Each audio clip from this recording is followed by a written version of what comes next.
A lot of this isn't going to make sense to you, and I'm sorry about that. I'm just going to start at the beginning, with the house.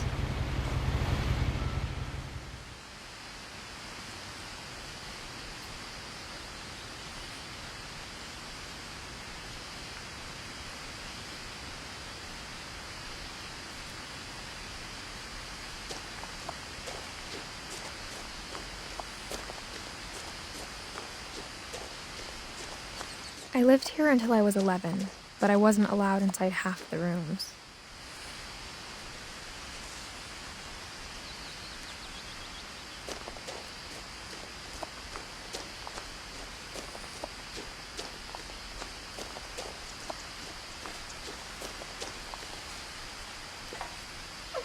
Inside the mailbox were bills from 7 years ago, marked urgent, open immediately.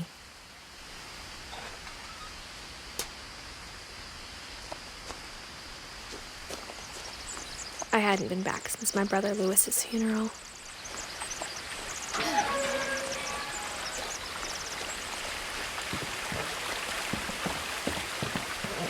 In her will, my mother left me a key, but didn't tell me what it unlocked. Maybe she thought I'd know, or she thought that the mystery would be enough to bring me back.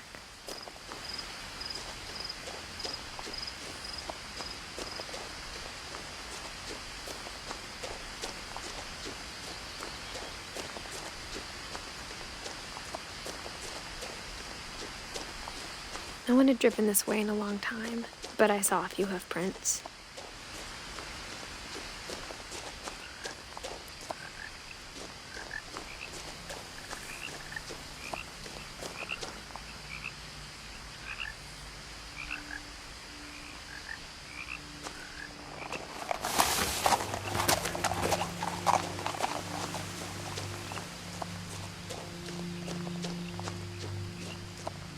The truth is, even after I inherited the house, I never thought I'd come back to it. But now I had questions about my family that only the house knew the answers to.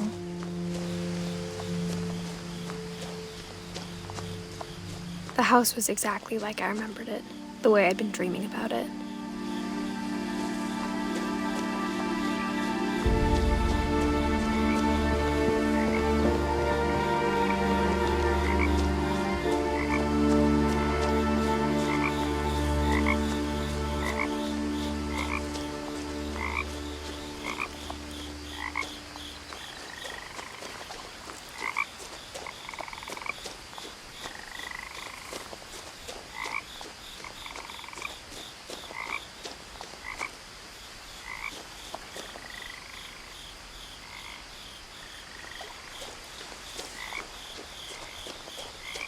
As a child, the house made me uncomfortable in a way I couldn't put into words.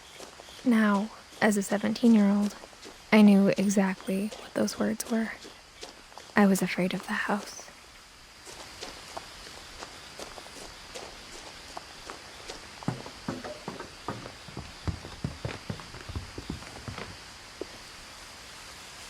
I hoped the key might unlock the front door. It didn't.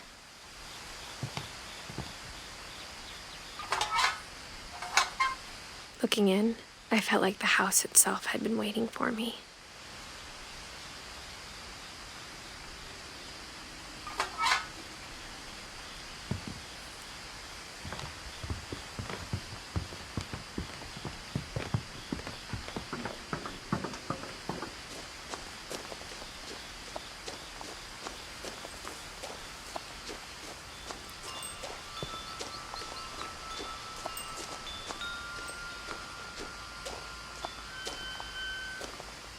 The house felt like it had always been here. Even the swing set was older than my mother.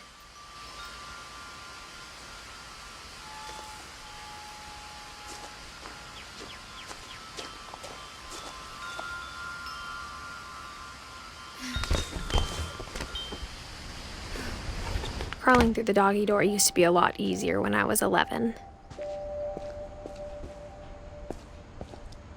The power had been turned off the night we left.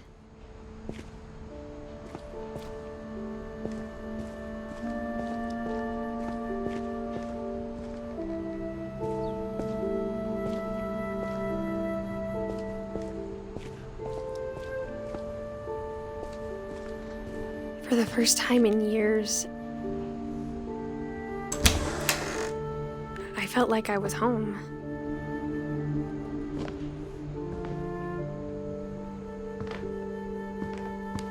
But instead of a family, there were just memories of one.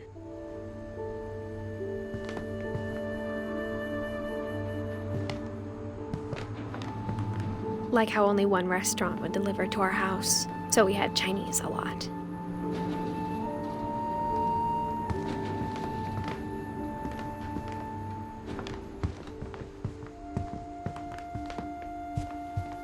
The table was still a wreck from the night we left. It was like a bomb had gone off, killing everyone but sparing the furniture.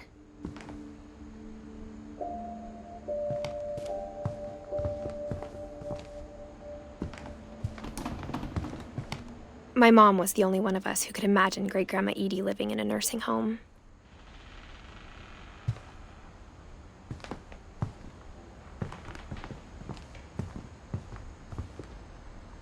Nothing in the house looked abnormal. There was just too much of it, like a smile with too many teeth.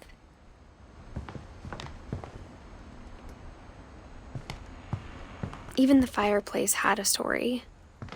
Edie told me the bricks came from the original house, after it sank.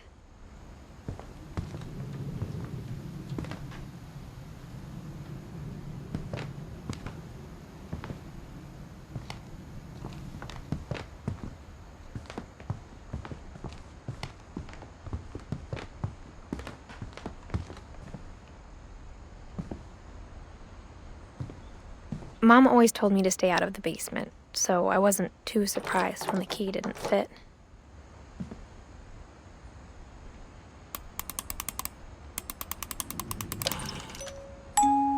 Great-Grandpa Sven built a music box for Barbara, along with the rest of the house.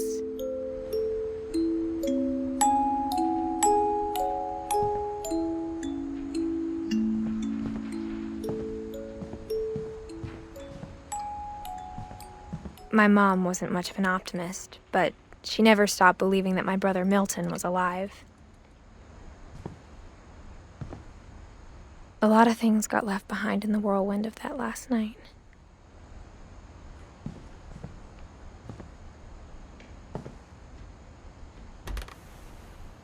Edie told me once that every Finch who ever lived is buried somewhere in the library.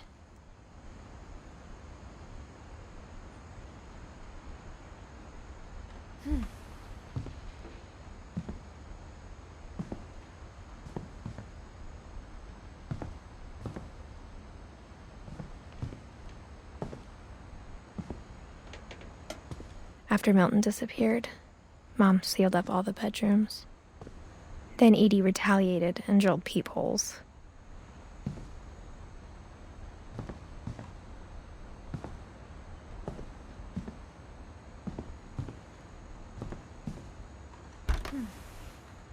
Molly always seemed like a girl I could imagine being friends with, if she hadn't died in 1947.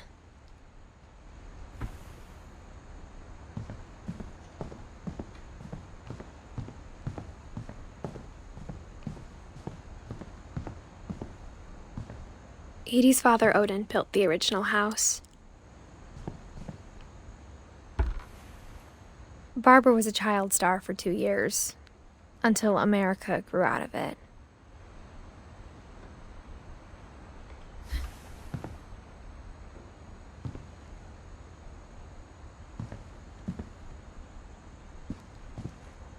Mom must have locked the third-floor stairs on the night we left.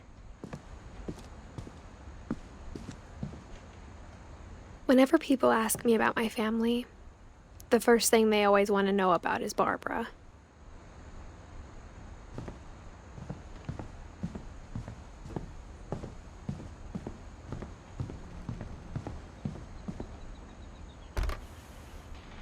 The last time I was in Edith Sr.'s room, I was 10 and she was painting my portrait.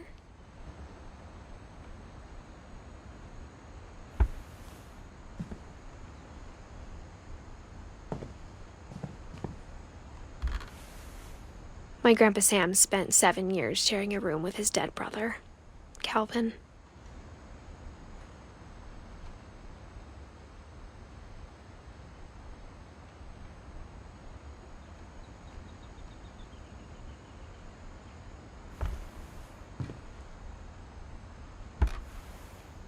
As a kid, I just assumed every house had peepholes and sealed rooms you weren't allowed inside of.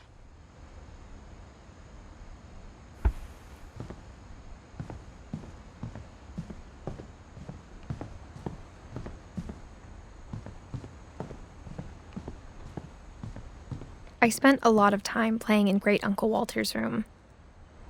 I think my mom sometimes regretted not sealing it up.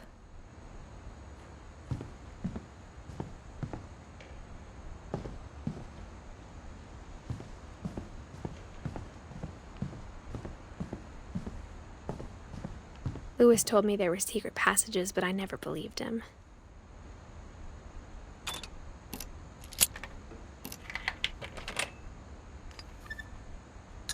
Turns out, my mom was really good at keeping secrets. Now it was time to find out what my mom had been afraid of.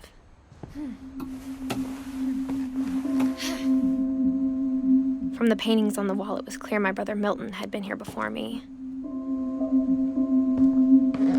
Reading this, maybe it sounds like I had a plan.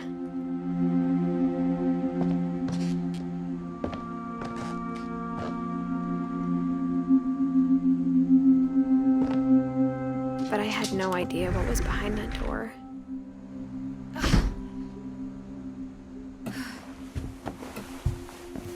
Just like I had no idea where all this was gonna lead.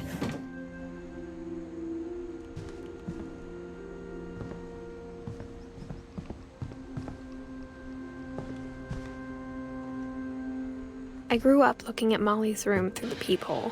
Molly's gerbil had a tiny bedroom with its own even tinier gerbil cage.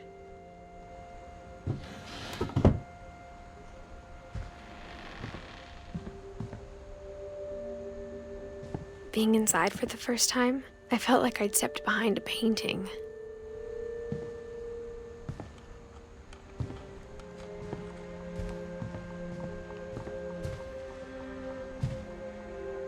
I got the sense Edie had spent a lot of time here, before my mom sealed the doors.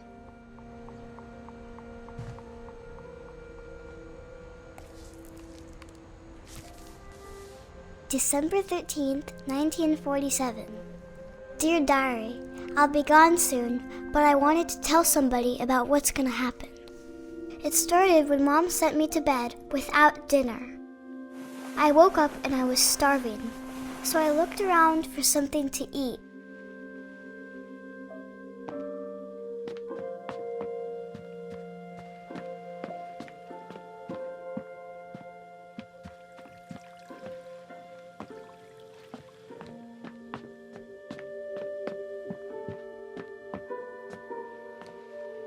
My Halloween candy was all gone.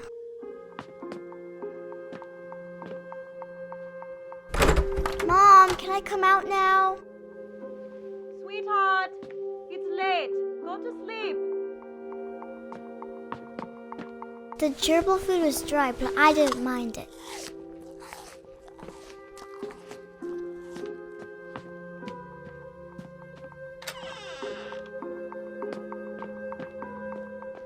I kept eating and eating.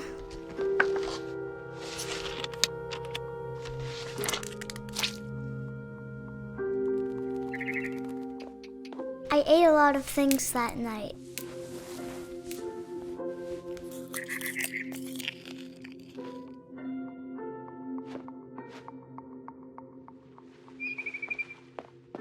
Then I heard chirping outside my window. It was a barn swallow going back to her nest. I reached out for her.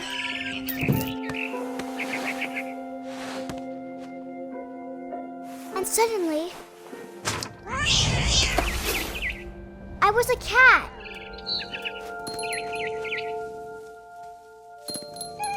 I tried to be quiet, but the bird was really scared.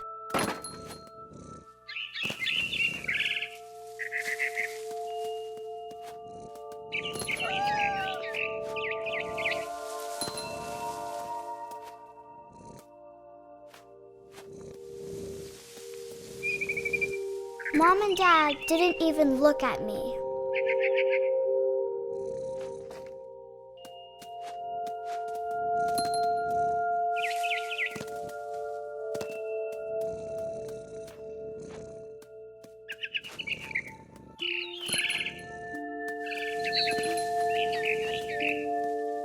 I jumped and I almost got her.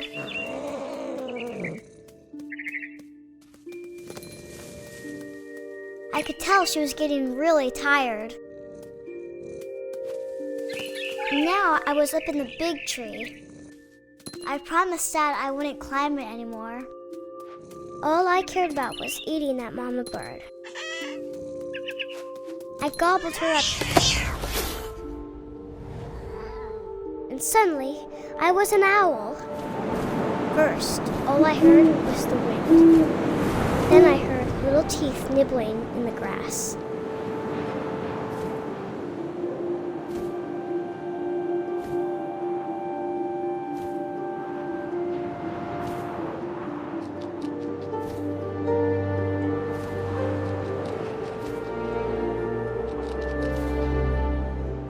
Rabbits.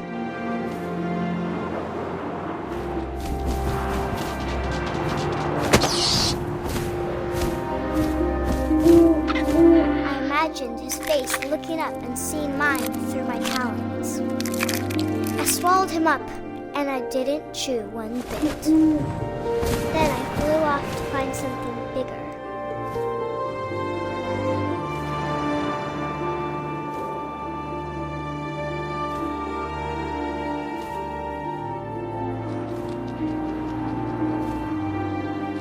A mama rabbit.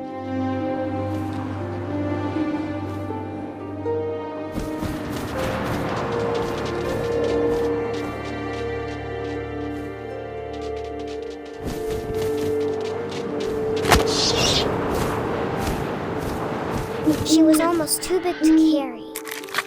I started choking, but I couldn't stop eating. And suddenly, I was a shark.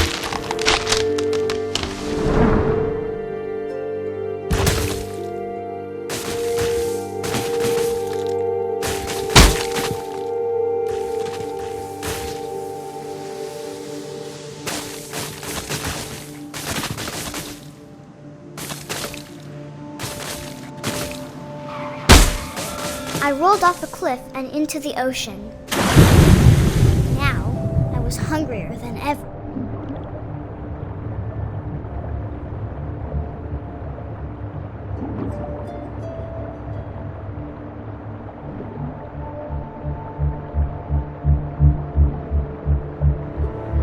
I wanted fat, juicy seals.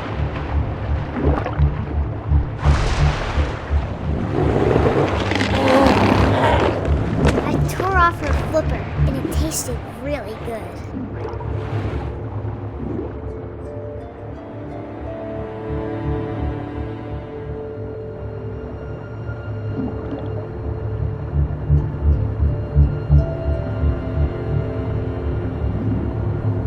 I grabbed on tight, but I was so hungry, I jumped out of the water. When I opened my eyes, everything had changed.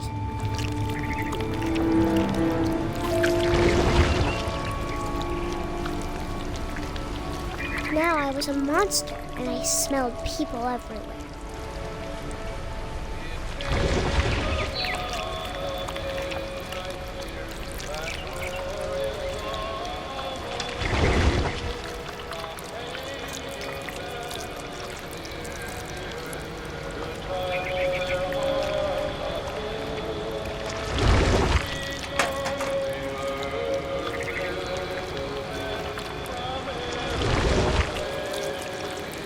I was big, but I moved real quiet.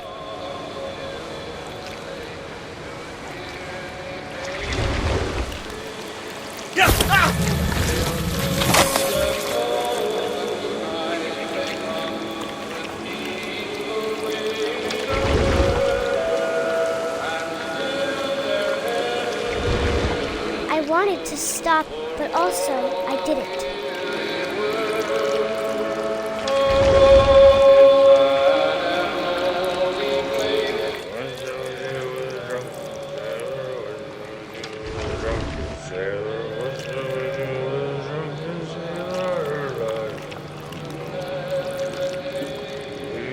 Belly was rusty razor, his belly was rusty razor, his belly was rusty razor.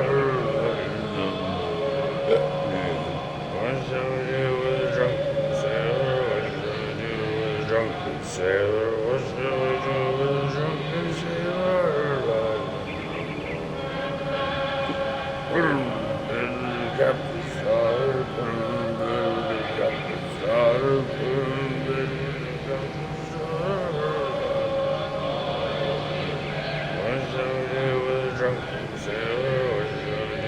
Drunken sailor, what shall we do with a drunken sailor? Right in the morning. Traveling along the tube, sober, traveling along the tube, sober, traveling along the tube, sober. What shall we do with a drunken sailor? What shall we do with a drunken sailor? What shall we do with a drunken sailor? Put him in the scuppers with a hose pipe, water. Put him in the scuppers with a hose pipe, water. Put him in the scuppers with a hose pipe, water. What shall we do with a drunken sailor? What shall we do with a drunken sailor? What shall we do with a drunken sailor? He rises, he rises, she rises, he rises, in the morning.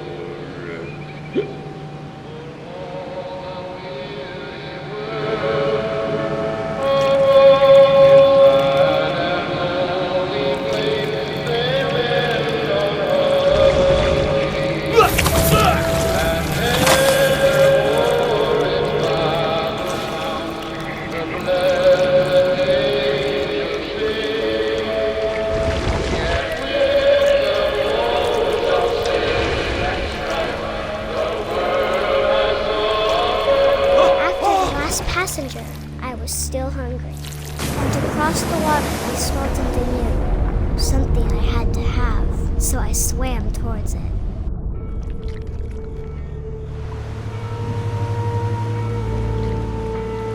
I slithered onto the sand, and the good smell went into an old pipe.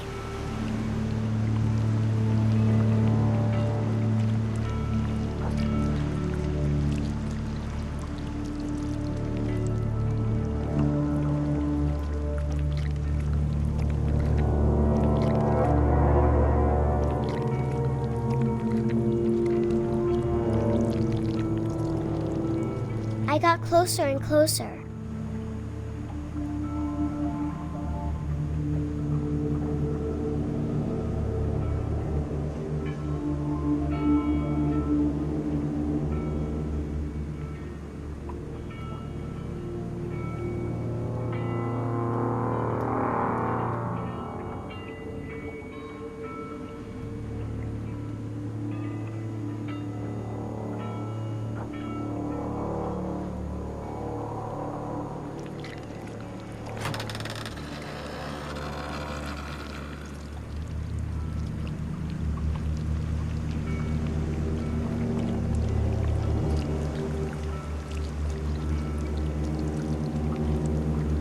All of my stomach started growling. And suddenly, I was me again. I held my breath for a long time, but I couldn't hear anything. I think it's waiting for me to fall asleep. But it's not going to wait much longer. It needs to feed, and we both know I will be delicious.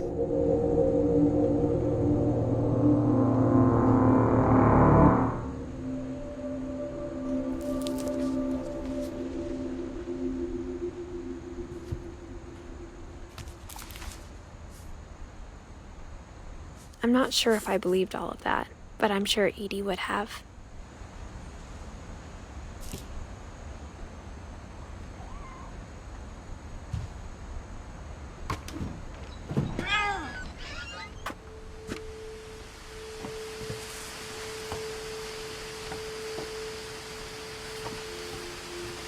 This will be obvious later, but my mom never told me any of these stories.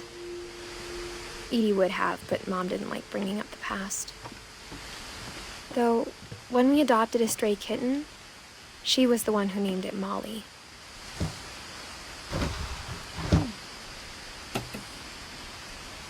I spent a lot of time in Great-Grandma Edie's room.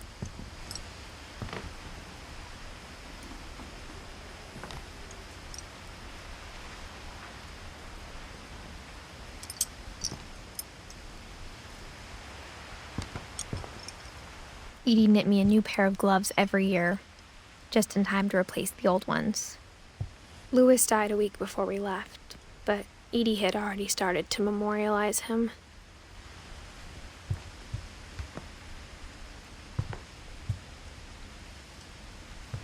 Edie gave a big interview about a mole man living under the Finch house. My mom was furious.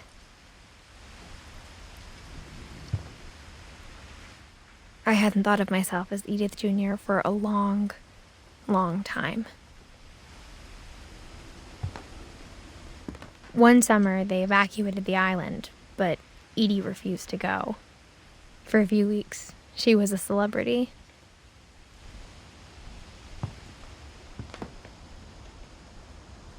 When Edie told people Sven was killed by a dragon, she could also have said he was building a dragon-shaped slide that collapsed.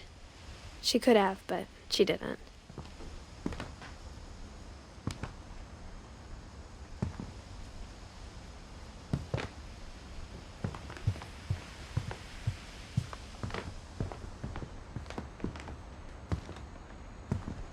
Her room was like a museum.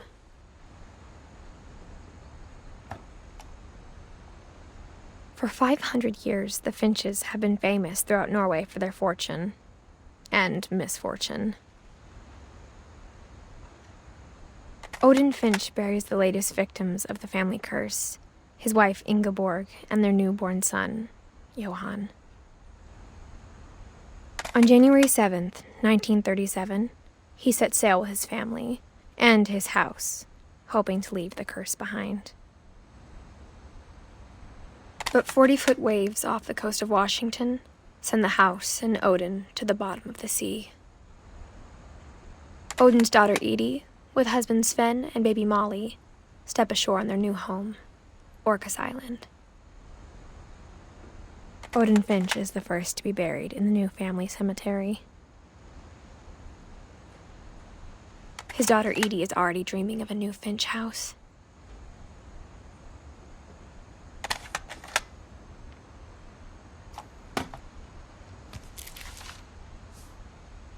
Whatever's wrong with this family, it goes back a long ways.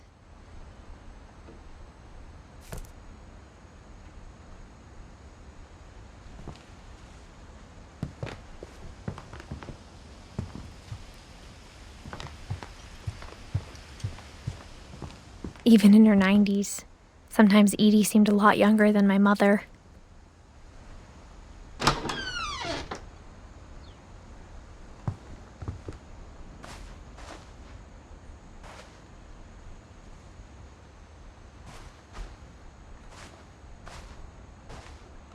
The only trace Grandpa Sam's first wife, Kay, left on the house was the pink bathroom. It was a pretty big trace.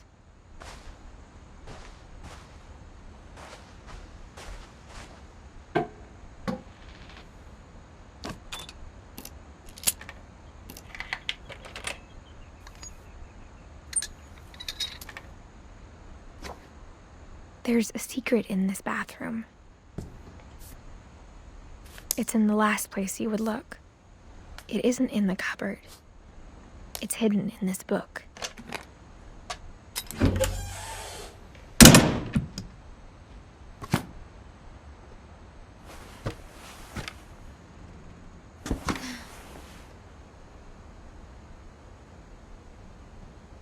Sven gave Sam an old camera he'd refurbished. He never put it down.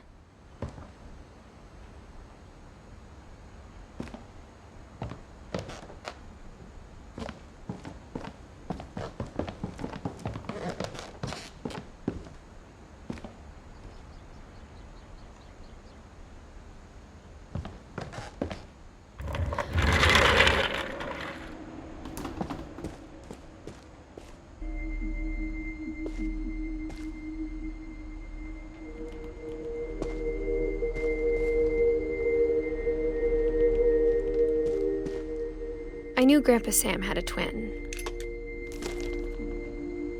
and that he never talked about him.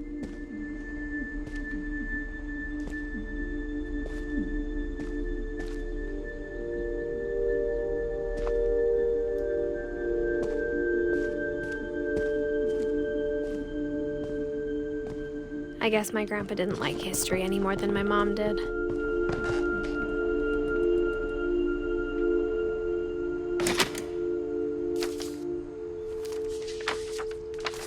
How I Want to Remember My Brother by Sam Finch. The thing I remember is that when he made up his mind, that was it.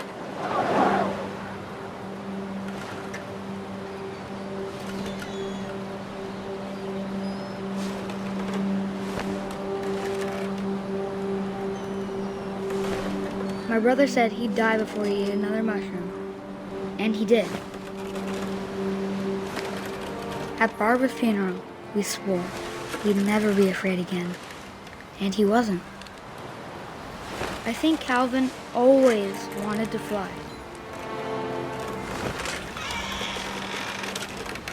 Sam! Calvin! Dinner's ready! Coming!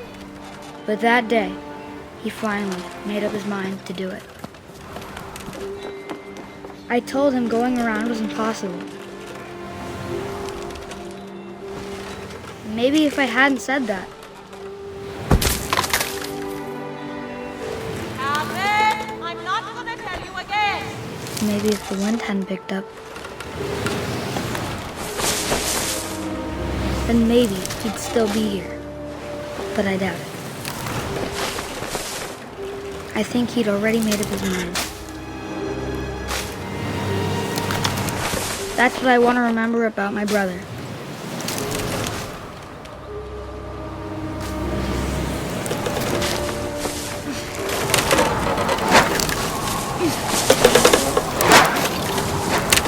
The day he made up his mind to fly. And he did.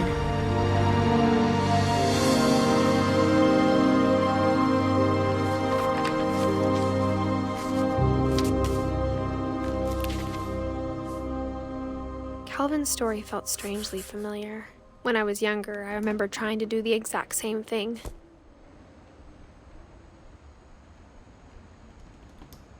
After the funeral, Edie roped off Calvin's half of the room. Mom said Grandpa Sam enlisted at 18 and never set foot in the room again.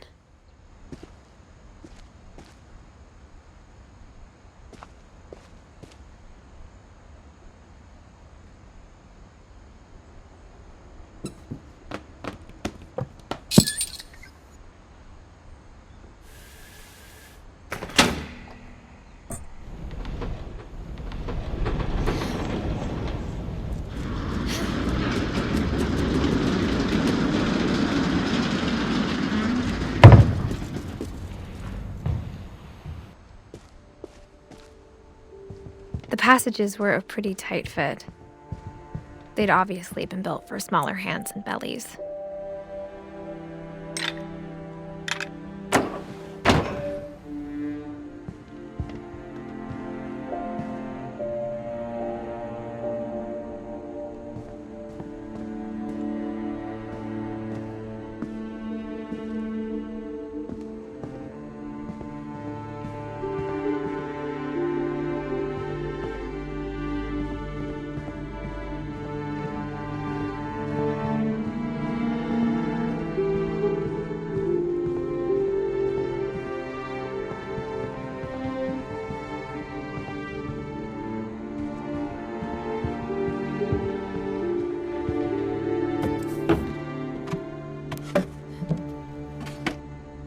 Growing up, I always thought of Barbara as a child star.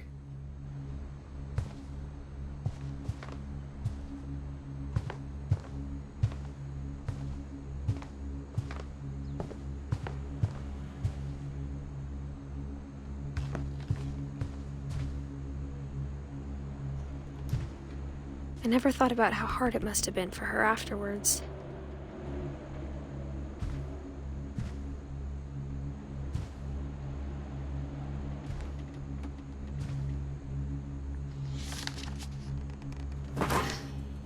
Of all the stories people wrote about Barbara's death, I'm surprised Edie saved this one.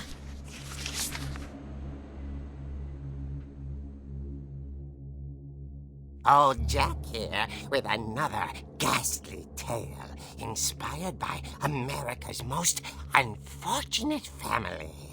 I'm calling it The Surprise Ending of Barbara Finch. As a child star, Barbara was famous for her scream. Now at 16, she was all washed up. A has-been. But in a lucky break, she'd been asked to perform her signature scream at a local convention for monster movie fans. It was just the boost her career needed. Unfortunately, her scream hadn't aged well. Getting better. I think you just need the right motivation. Her biggest fan and current boyfriend, Rick, was about to demonstrate when... Now that was a great scream. It was Barbara's father, Sven. He'd slipped into a table saw and had to be rushed to the emergency room. So Barbara got stuck babysitting her youngest brother, Walter. Her convention comeback was cancelled. Okay, I'm hearing frustration, but I'm not hearing terror. What if I tried... A gang of hoodlums in Halloween masks have been terrorizing Orcas Island tonight. Police are urging residents to... That came from the basement. You're right! Also, I loved your delivery on that. Why is your basement door locked? Because my dad likes making puzzles and secret passages. There's a key hidden in the music box.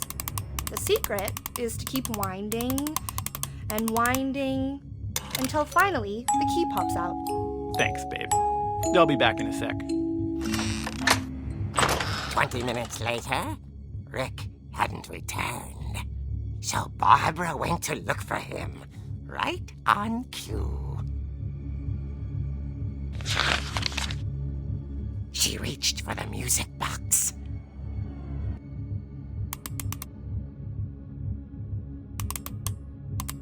And as she wound the key, she listened for Rick, but the house was silent.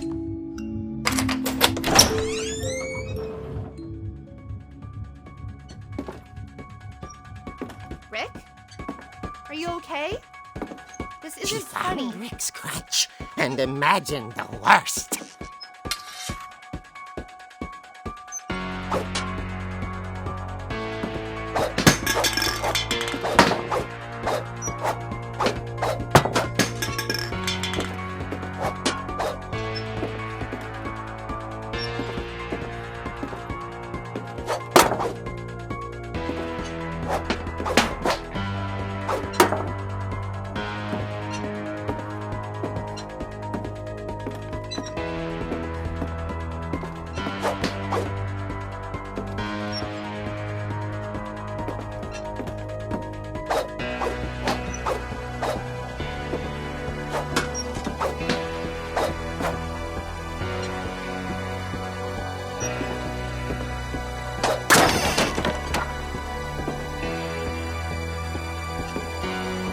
The gang's leader is the infamous Hookman killer, Dr. Carl Hamill, who impaled and then ate his family 10 years ago tonight.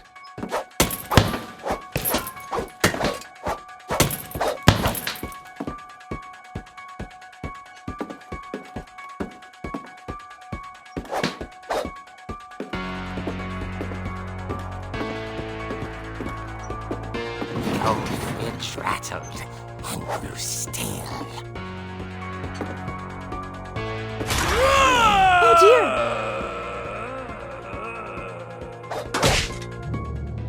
Oh! Rick? Barb, relax. I was just trying to scare you to help you find your scream. Well, I'm not scared, Rick. I'm furious.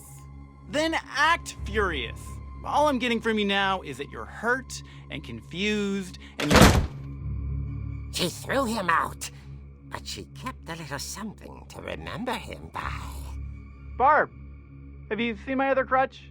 And she was still holding it when she fell asleep watching the Late Picture Show. Hours later... Barbara! Walter, what's going on up there? Ah! Okay, I'm coming up, but if this is a trick, you're dead, Walter.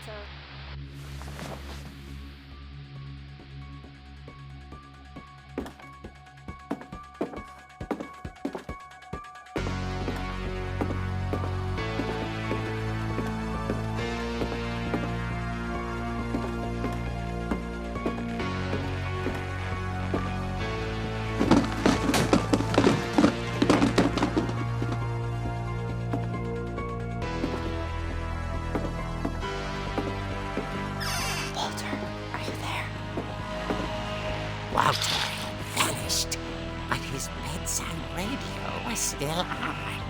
Orcas Island police describe the man as 6 feet tall, with a steel hook for a hand. Residents are urged to lock all doors and windows and notify the police of any suspicious activity. Barbara turned, saw the hook man, and was speechless. He was quite smashing. And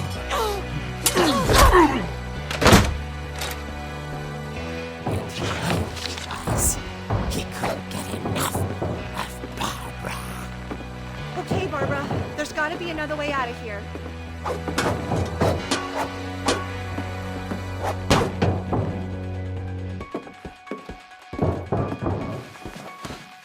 That night, she played her part beautifully.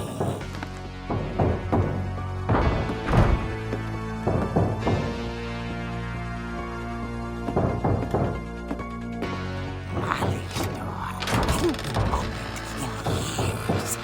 The hinges groaned.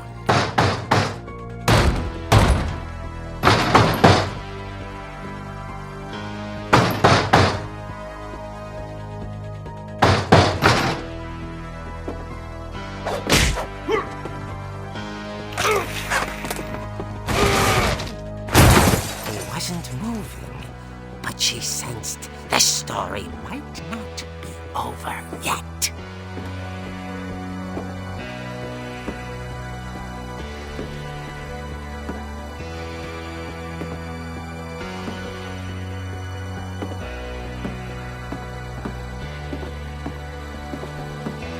The hookman had vanished. She listened for his breathing, but all she heard was...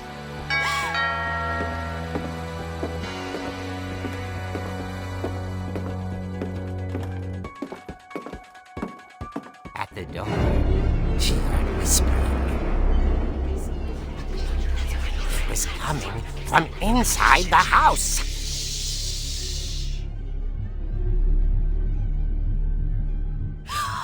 Oh dear.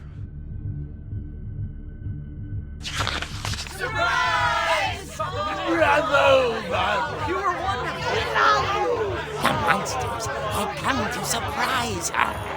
For Barbara, it was a dream come true. Then she saw what kind of monsters they were, and she realized what was about to happen. She was going to be famous. And with her final breath, Barbara Finch gave the performance of her life.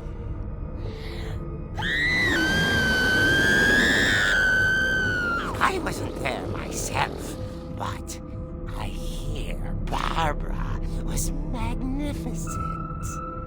Poor girl. She had a taste for stardom. But unfortunately, so did her fans. Of course, the police blamed it all on poor Rick, who disappeared the same night. And little Walter? Hiding under his bed the whole time. He took it all pretty hard, but that's another story. As for Barbara, tucked inside the music box is all they ever found of her. Her ear. Now that's what I call a real eerie tale.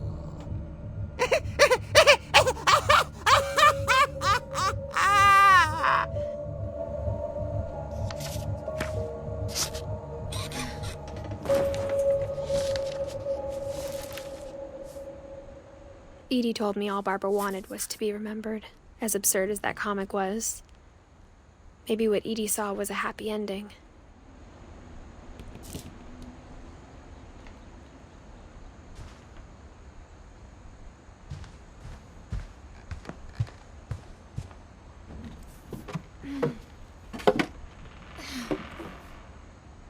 I guess now I know why Mom didn't like me playing with the music box.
Mom said the basement was off limits, unless I wanted another tetanus shot.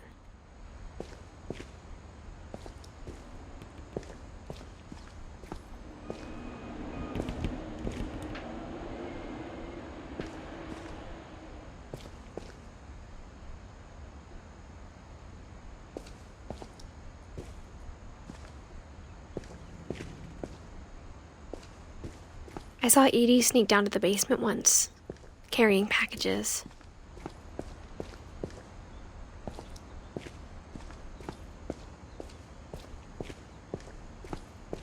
I thought maybe she was hiding presents. It turned out she was hiding a lot more than that.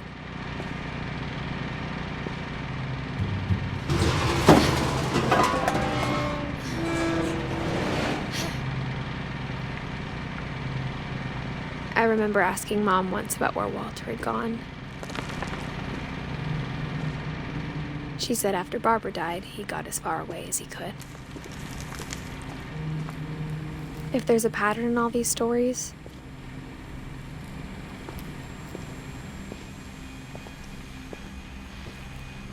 I think it's that none of us has gotten very far.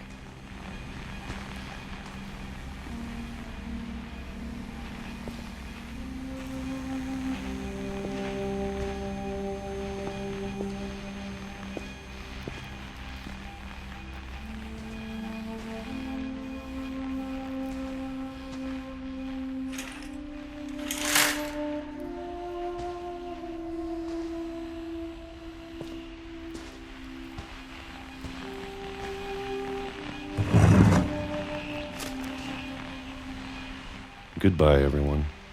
I can't believe I've been down here for 30 years. On that first day, after the shaking started, I didn't think I'd survive a week.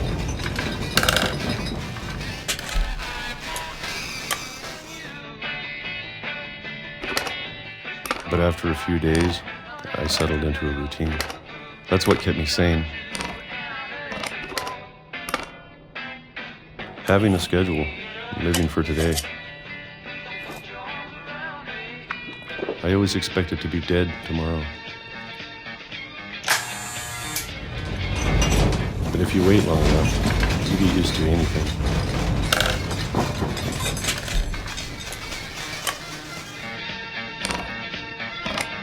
Even a monster on the other side of the door starts to feel normal. Almost friendly.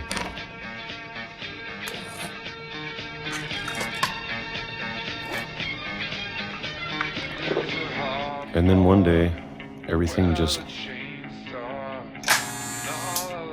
stopped. Whatever that thing was, it was gone. Maybe it got tired of waiting. Or maybe I just got tired of being afraid.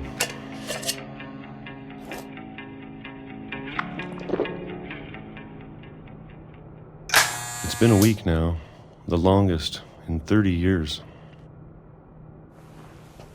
I'm done waiting.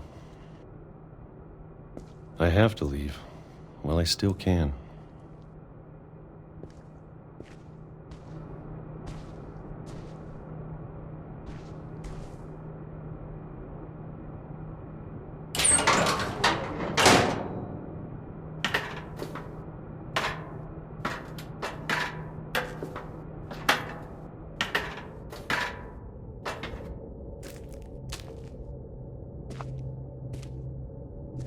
I know it's out there, somewhere. Whatever killed Barbara and Molly and Calvin. Maybe this is all a mistake. But I need to stop living the same day. Even if it kills me.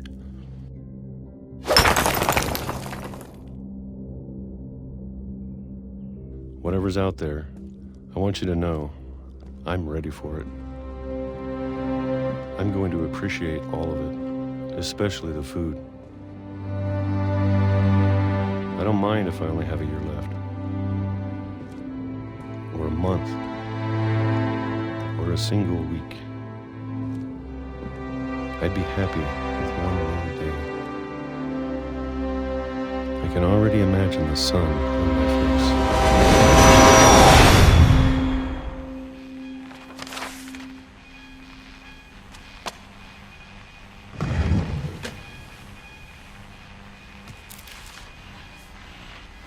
Walter died when I was 6.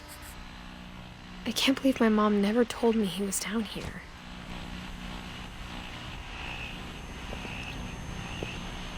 I'm sure my mom was trying to protect me.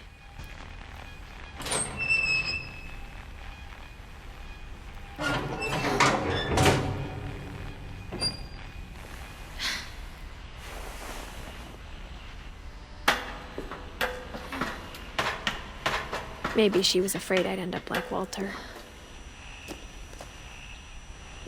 But if she never told me about an uncle under the house, I can only imagine what else she was hiding.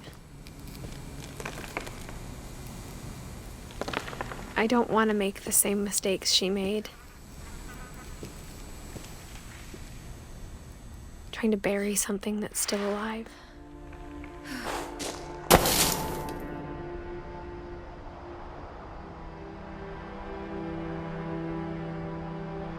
Now that there's only one of us left, or maybe 2,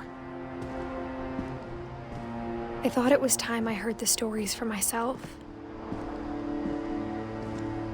and found out what happened to everyone else. But now I'm worried the stories themselves might be the problem. Maybe we believed so much in a family curse, we made it real.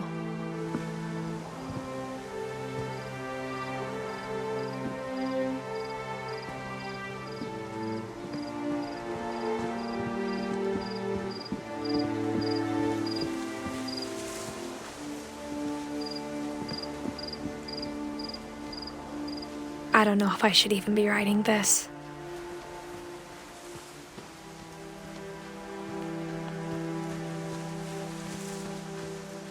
Maybe it'd be better if all this just died with me.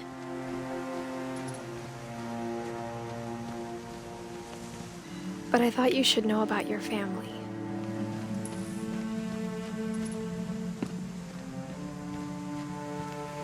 And the history you're a part of.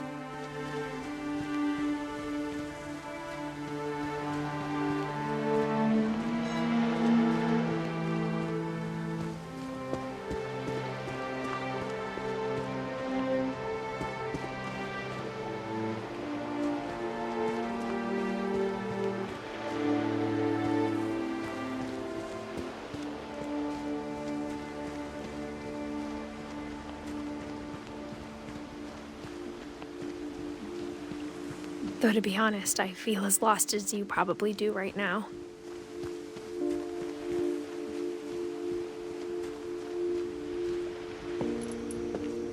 I think the people in these stories believed them, for what that's worth.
And when you look at the house, that history of imagination and stubbornness and madness, any of it seems possible.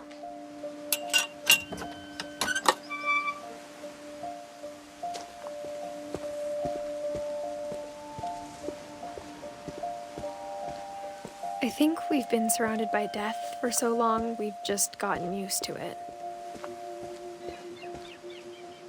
What kind of family finishes building a cemetery before starting the house?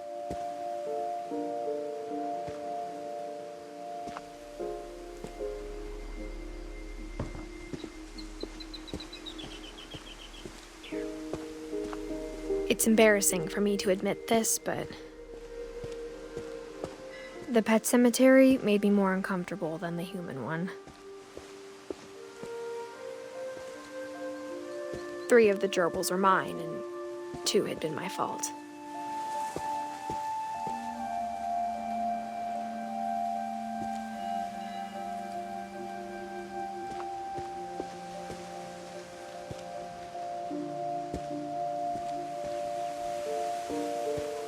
Sven built the house, but it was Edie who designed the cemetery.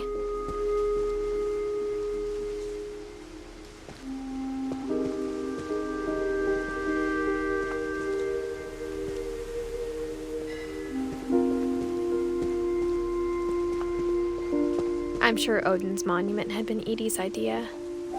My mom was always trying to move on, but for Edie, the past never went away.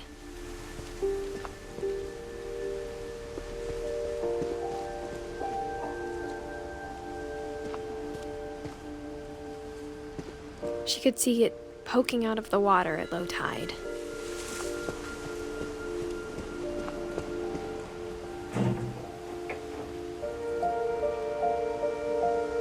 Edie said she dreamed about the old house every night.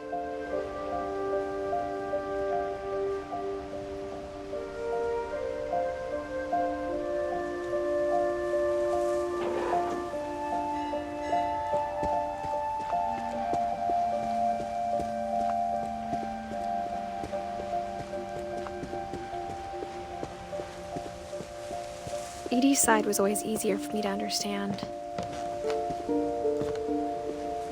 But the older I get, the more I can see where my mom was coming from.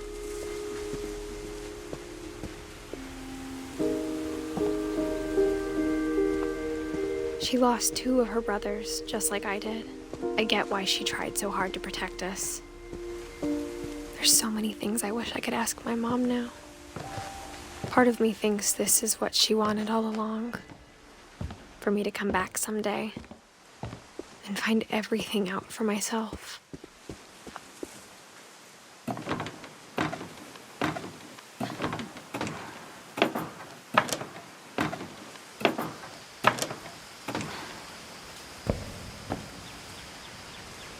But looking back on it now,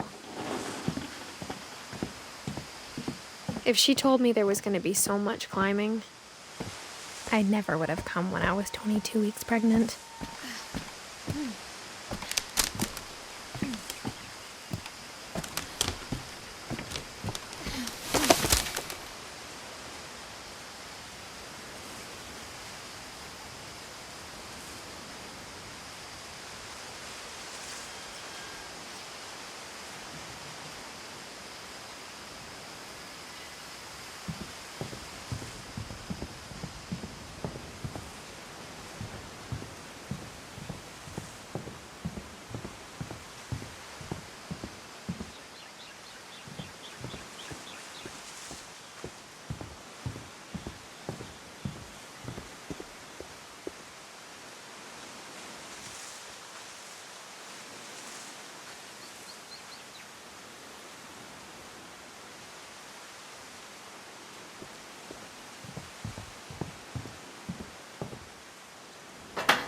I never met Grandpa Sam, but I think he and my mom had a lot in common.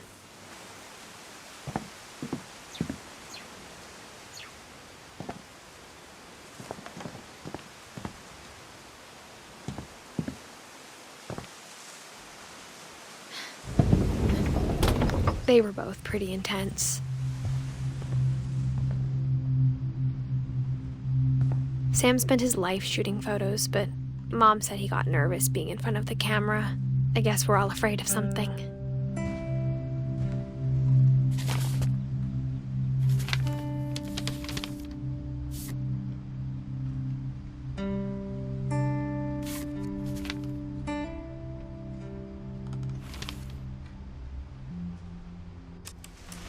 Dawn, I promise, you'll never forget this weekend.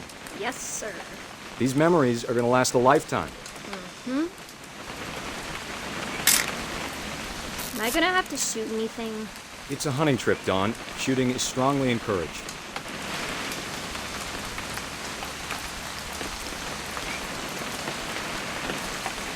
What?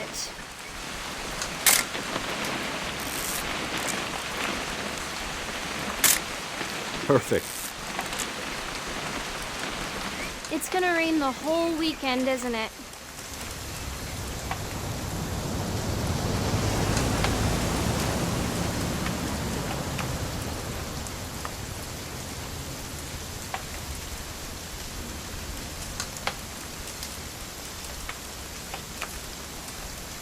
Please just take the damn picture. Hey, language.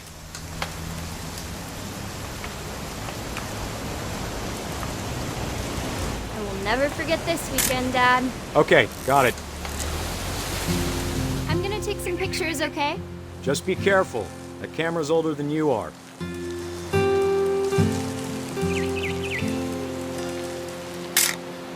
Aw. Definitely should not have drunk all that coffee. Hey! That's a keeper. I'm just saying, I'm not always gonna be here, Dawn. You'll need to remember this stuff, if you want to survive. I'll be fine, Dad. You know who else thought he was gonna be fine? Some guy who died. Dawn, I'm being serious. I know, Dad. You're always serious. Doesn't being out here make you want to chill out? Well, to tell you the truth, I haven't been out here in 20 years.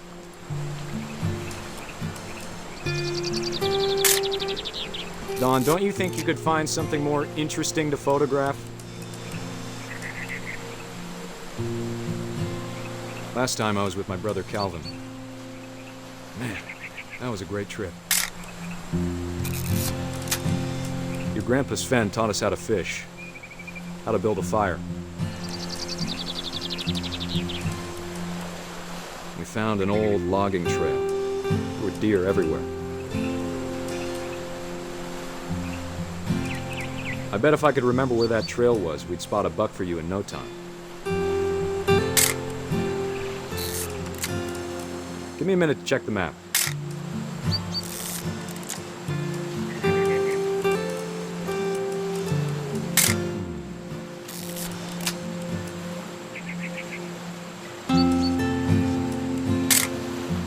You don't need to waste any more film on me, kiddo.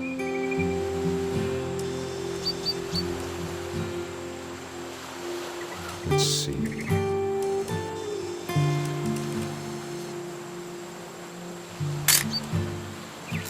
Maybe.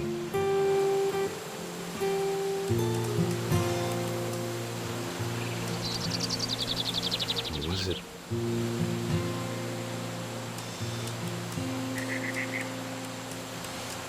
Dad! Good eyes, Don.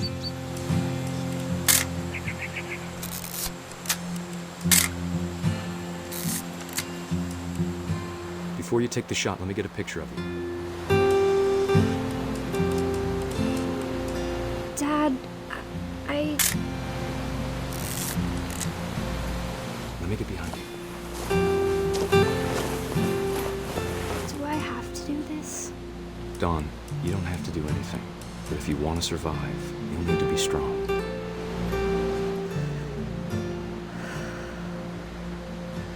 Now keep yourself squared up. Great shot, Don!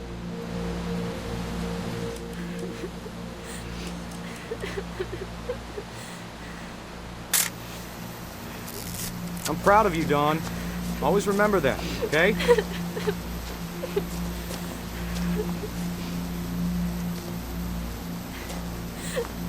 Dad, it's twitching. I think That's it's totally normal, Don. Just focus on the camera. Try not to think about... Dad!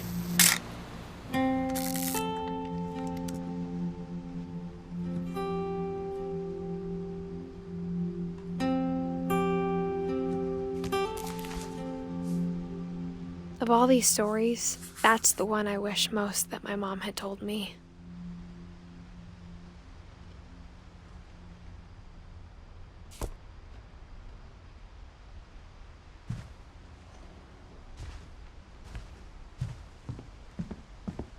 Instead of hiding from death, Sam seemed to go out of his way to meet it.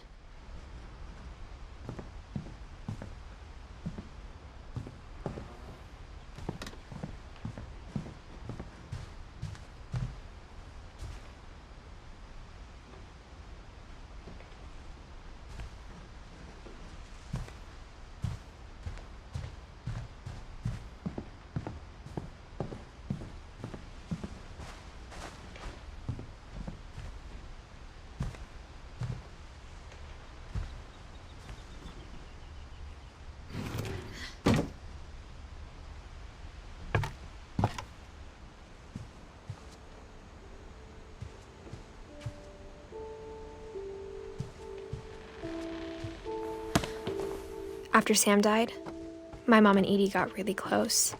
They'd both lost a lot.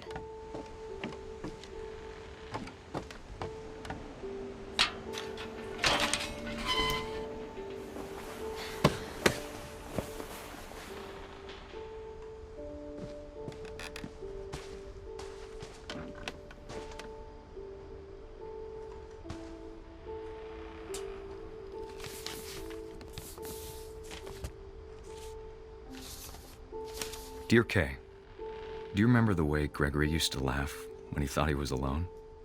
Like something funny was happening, but only he could see it.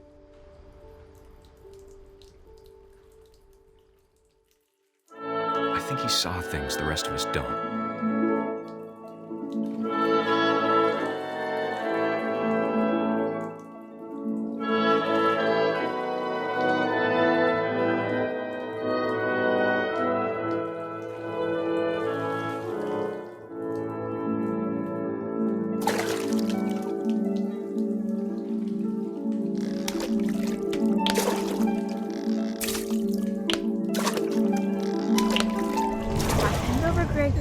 time to...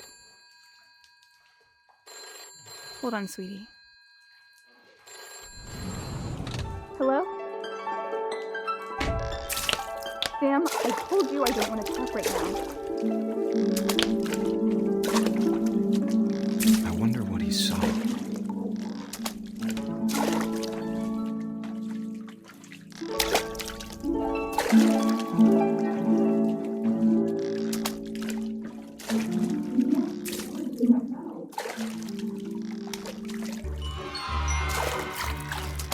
You reminded me so much of Calvin. Lost in his imagination. Whatever it was he saw.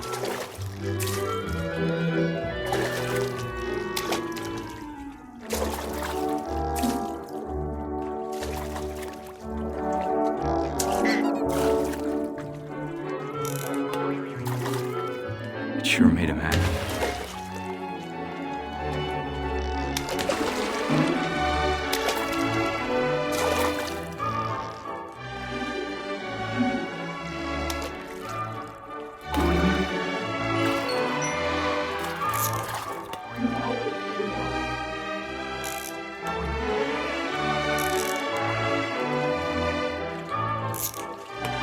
I know how silly it sounds.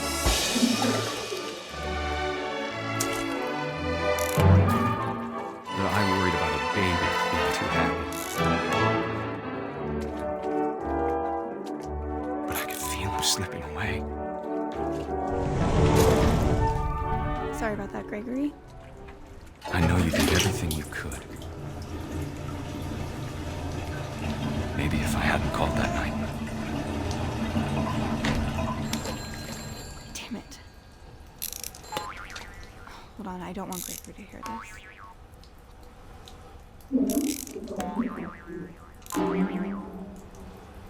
I wish he could have told us about the world he saw.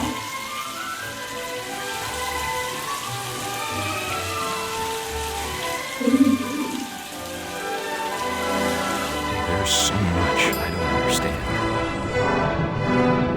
about Gregory, about everything.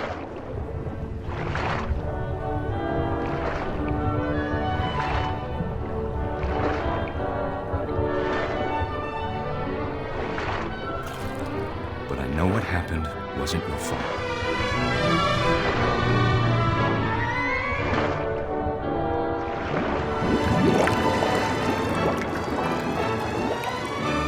I'm sure he's happy. And he'd want you to be happy too. Good luck, Kay. Love, Sam.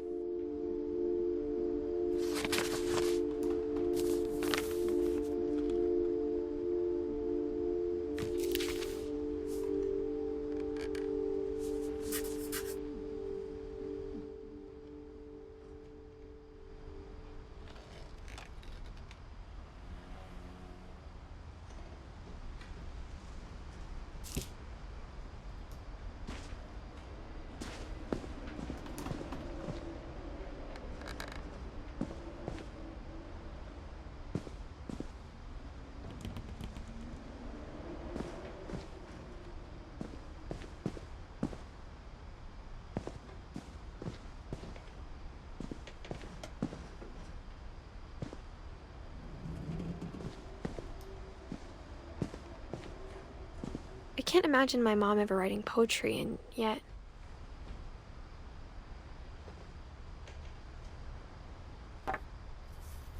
A poem for Gus, who always said the wedding was a bad idea. Our father never hit us kids, at least not very hard, before the day my brother said with teenage disregard that he'd be dead before he'd see a wedding in our yard.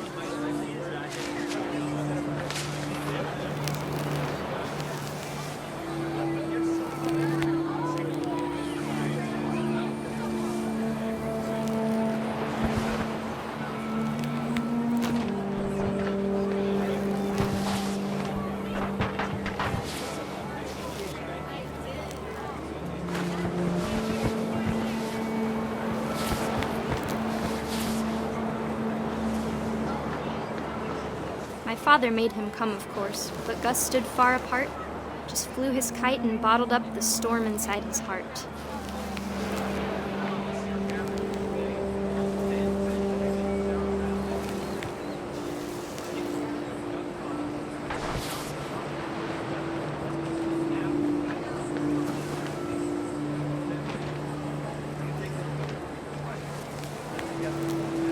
I tried to talk him out of it, but though he'd never met her, we don't need a stepmom, were the words that I now pronounce you husband and wife. Make this cry.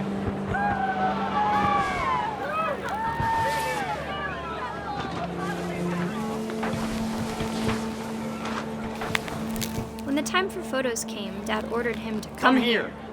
But Gus declined, and as a sign held up his middle finger.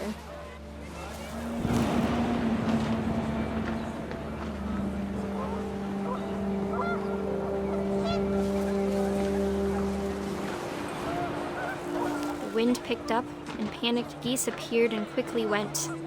But all the humans did that day was go inside the tent.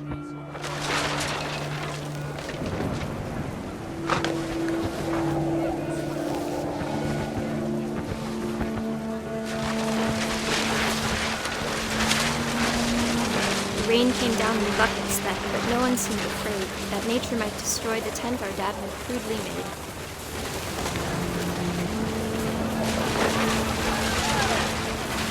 Thunder sounded much too close and full of angry power. But all my father said to this was, "Make the music louder."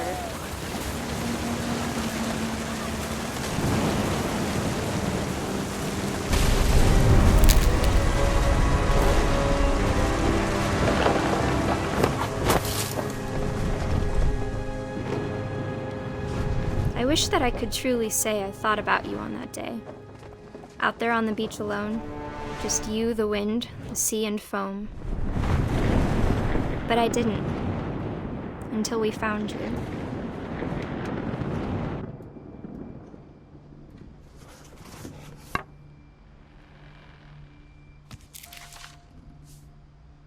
She never talked about him, but Mom told me once if I was a boy, they were going to name me Gus.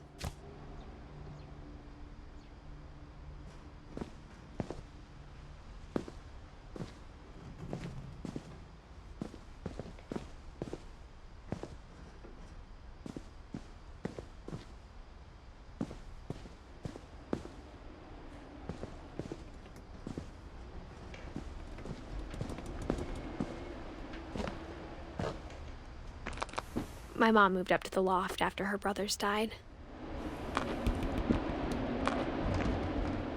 At the time, it was as far away as she could get.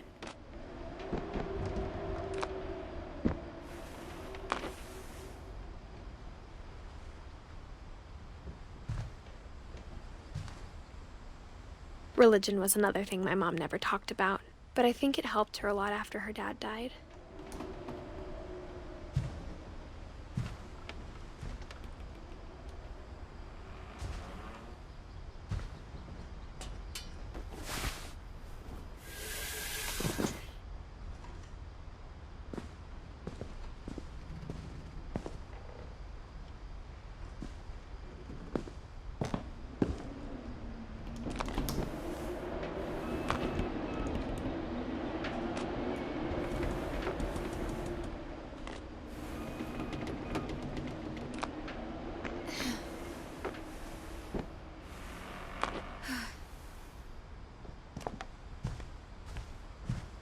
She spent a summer building houses in Calcutta, where she met my dad, Sanjay.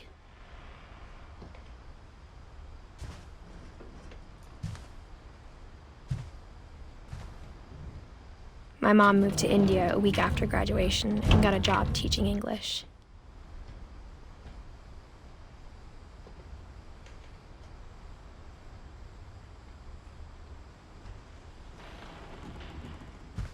Louis was born a year later.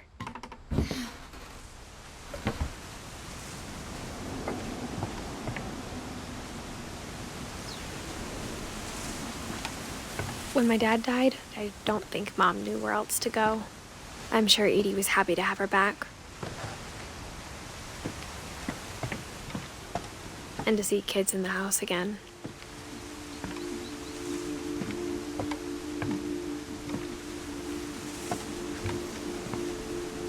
The house had to get a little bigger, but Edie was used to that.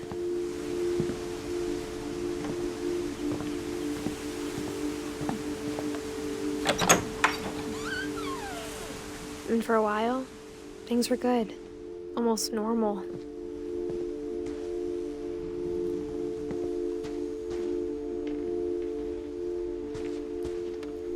But it didn't last.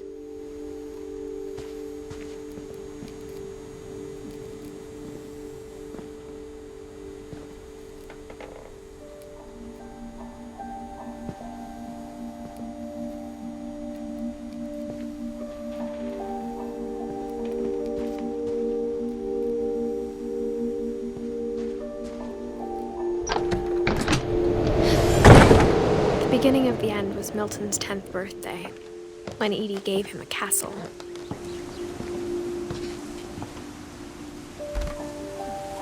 After Milton disappeared, the only thing he left behind was a room full of paintings.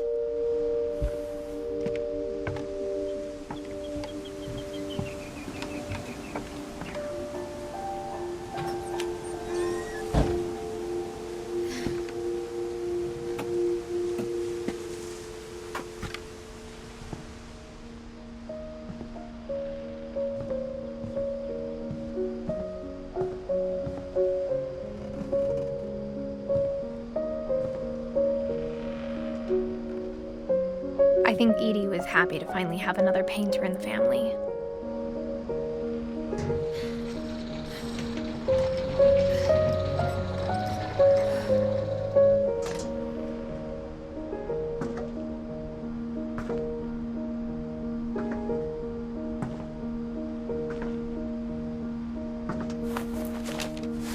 Milton Finch in The Magic Paintbrush.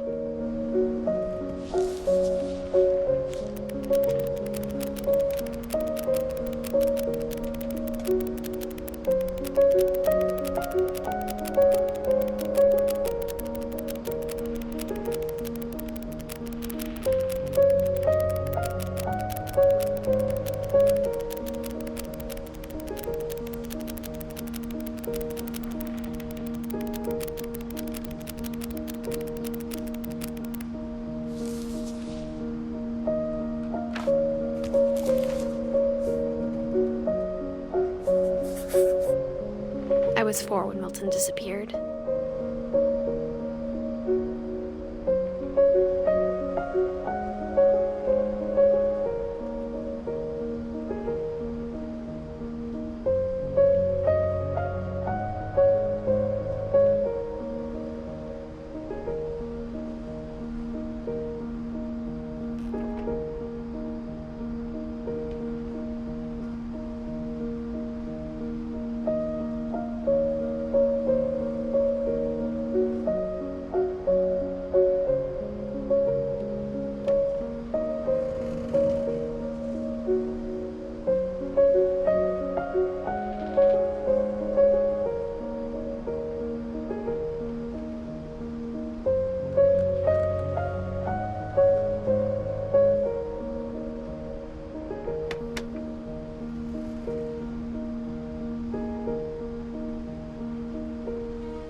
Mom spent months searching for my brother.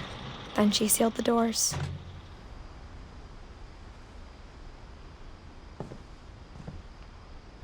Whatever Milton had found in the house, Mom didn't want it getting out.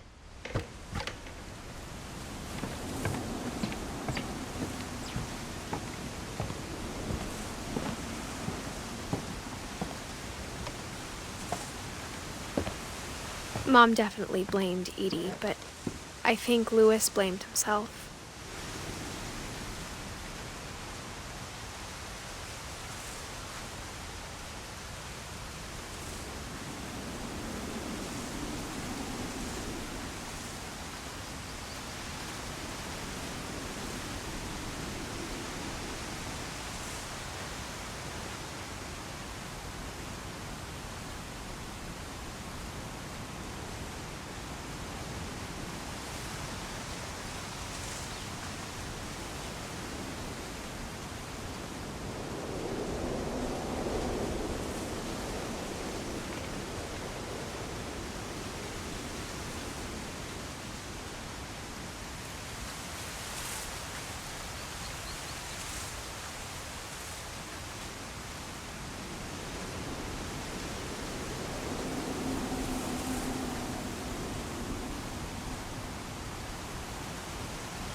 After he graduated, he just spent more and more time in his room. Until Mom got him a job at the cannery. Everyone always told me to stay out of Lewis's room. Except Lewis.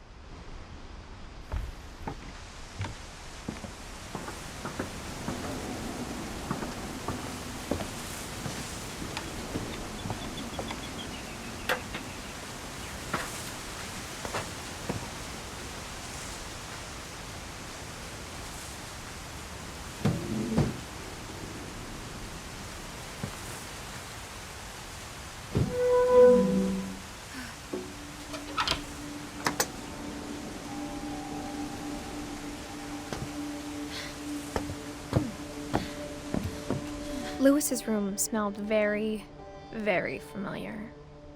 That part of him lived on.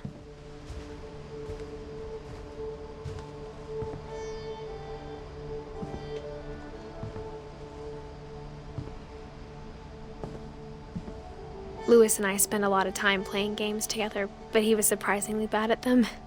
He died a lot.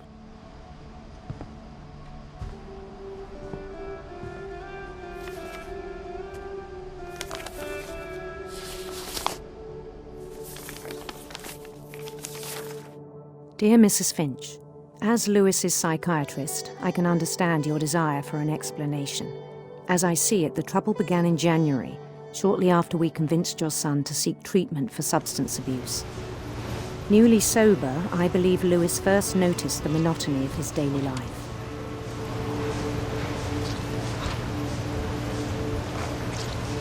He kept working at the cannery, but he withdrew part of himself. In our sessions, I saw the same behavior. His mind began to wander. I asked him to describe it.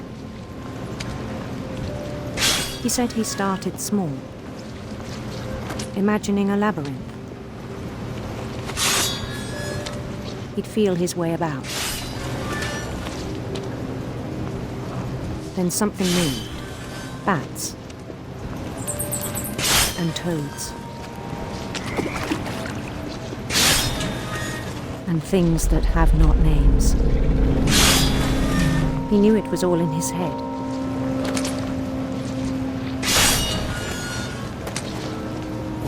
But he took it very seriously. I had hoped he'd find himself.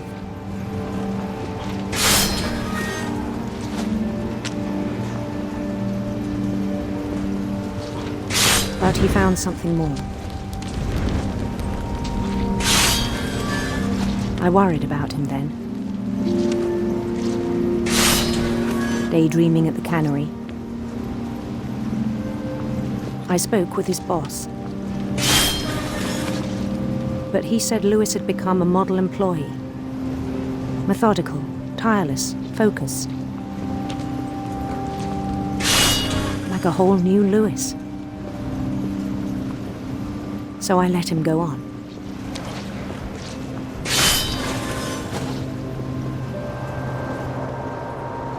I even encouraged him. It seemed very promising at first. He told me he'd made a new friend.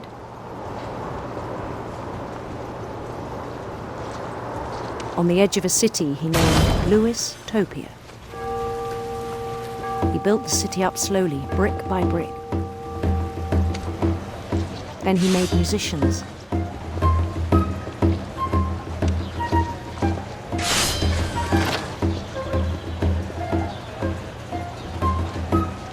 And songs for them to play.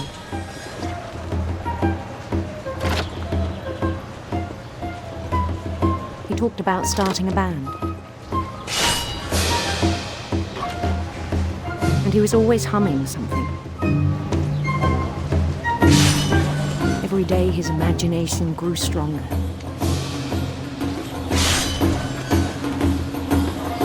He no longer spoke at the cannery.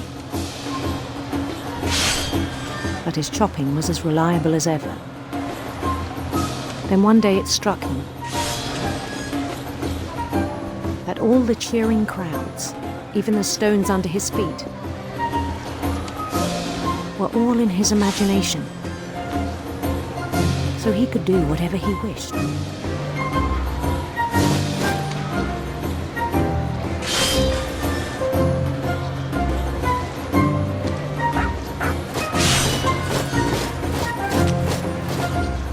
He held an election for mayor, and he won. They begged him to stay, but his mind was already wandering. It became a game for him.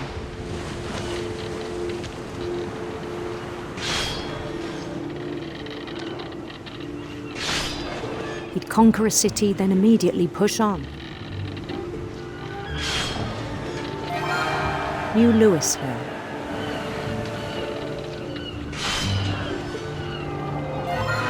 St. Louis. He started drifting away from our reality.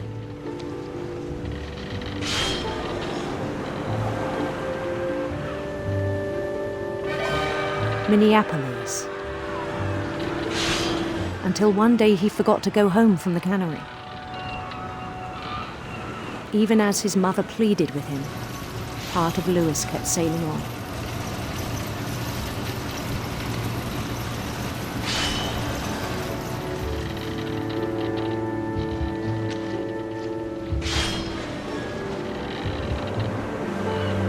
In Louisburg, he heard rumors of a handsome queen.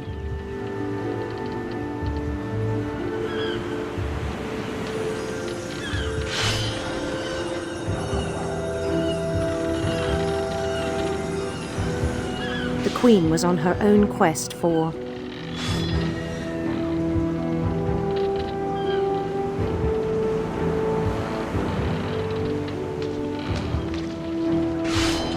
radiant rainbows.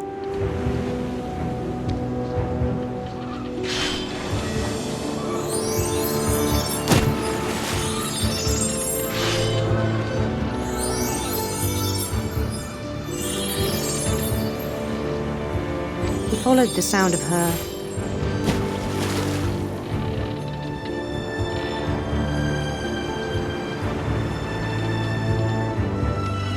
silver harp.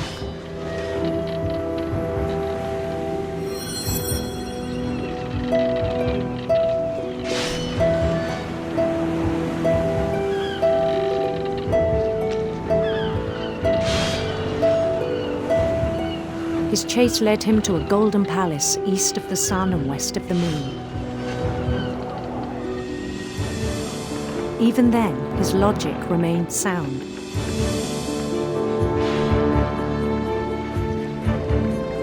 He knew the world was all in his imagination.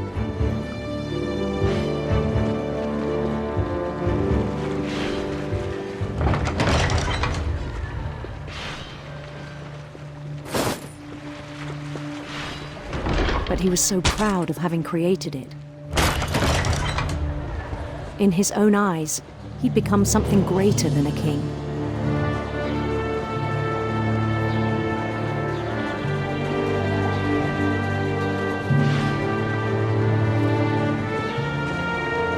For someone who'd never known success in the real world, I think it was overwhelming. And then it struck him that the real Louis was not the one chopping salmon, but the one climbing the steps of a golden palace.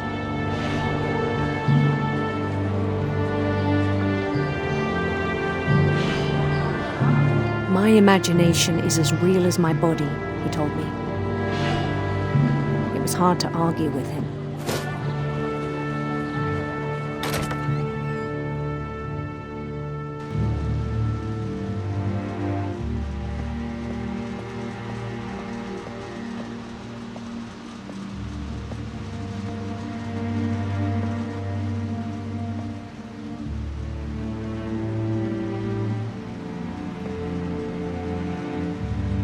Began to forget the world we know.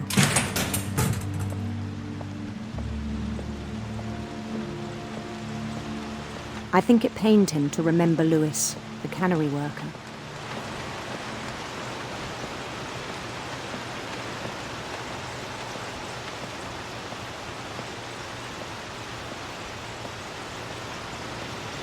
He began to despise the man with a royal contempt.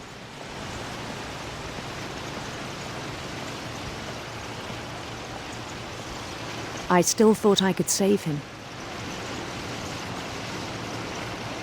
Even after he said he was being crowned king over all the lands of wonder. The palace would be packed with his companions.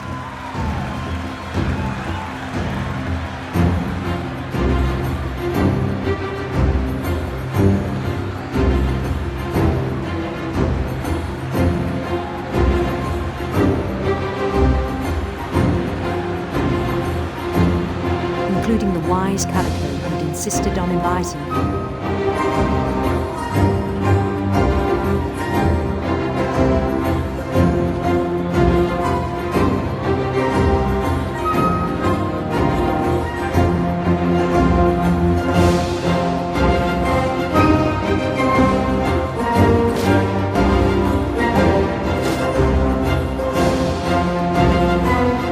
His queen waited, holding his crown.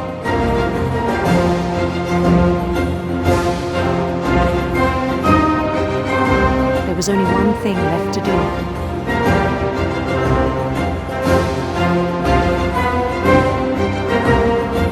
Bend down his head.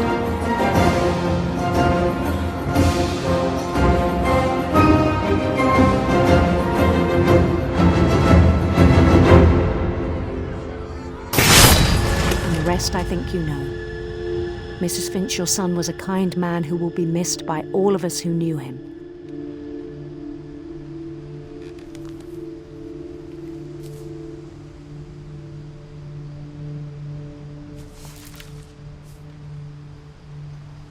My brother was really cool. I wish you could have met him.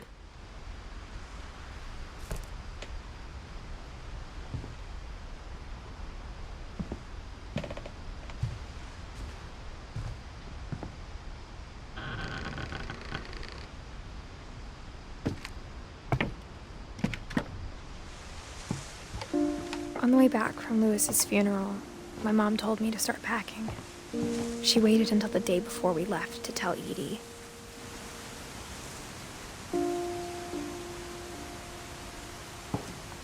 I'm not sure if she wanted to make it easier or harder.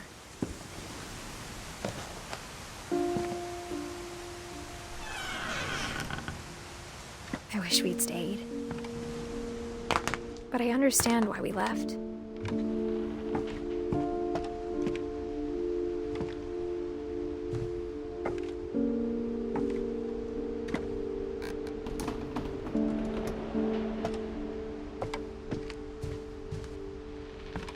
My mom ended up leaving everything behind.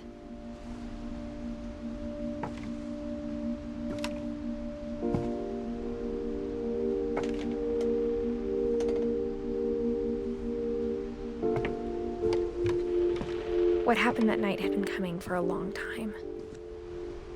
Maybe it should have come sooner.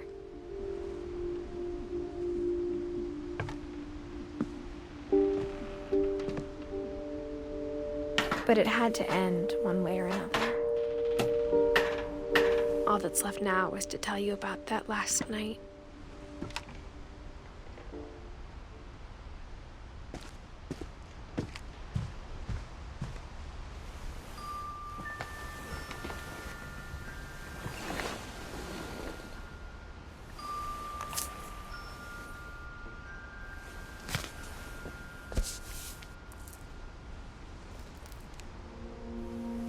That whole last day, Edie just watched us pack and didn't say a word.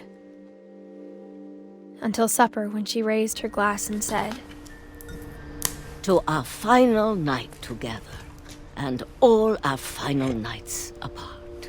Grandma, you know what I said about alcohol. Some of your medications are very Edith, specific. I left a present for you in the hallway. Why don't you go open it? The grown-ups have to argue now. I'm sorry, you're right. We're all leaving tomorrow. Let's just enjoy our last... I'm not leaving. Edith, you're excused.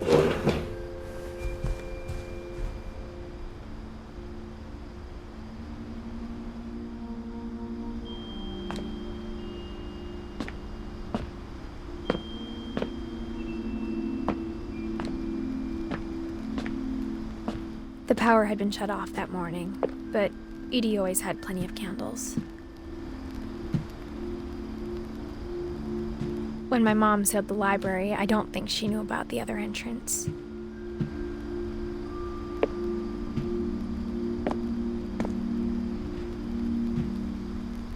Or that Edie had a key to it.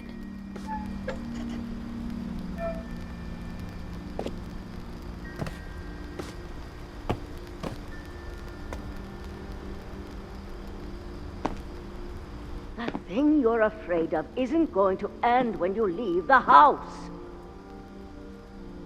Edith has a right to know these stories.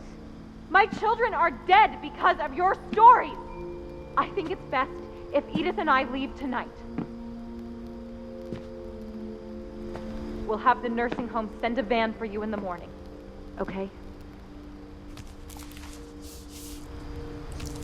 Dear Edith, there's so many stories I wish I could tell you, but there's only time for one.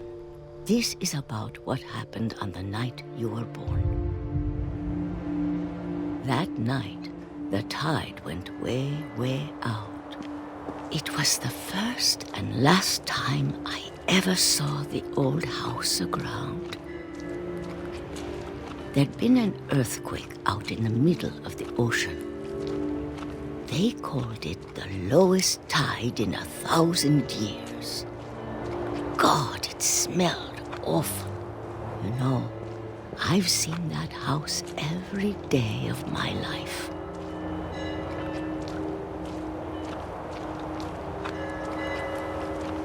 But I never thought I'd go back to it. When the fog rolled in, I lost my way.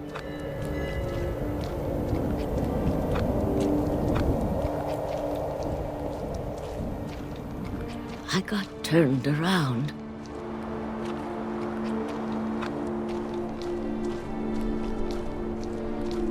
I started seeing things.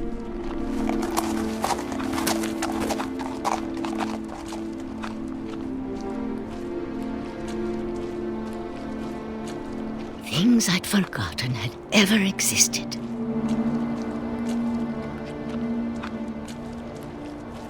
But when I saw them, they felt like old friends. That night, a lot of things came back to me. Or maybe I came back to them.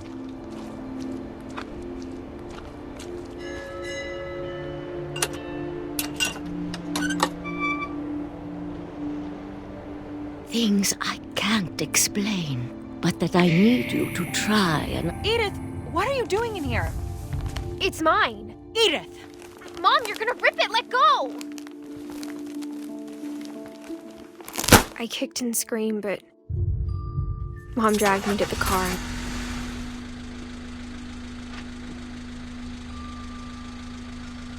I never saw Great-Grandma Edie again. The next morning, the van came to pick her up, but she was already gone. After that, we moved around a lot.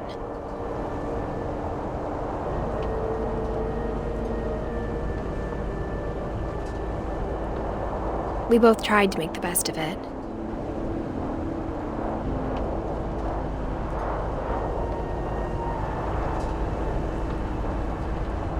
A few years went by.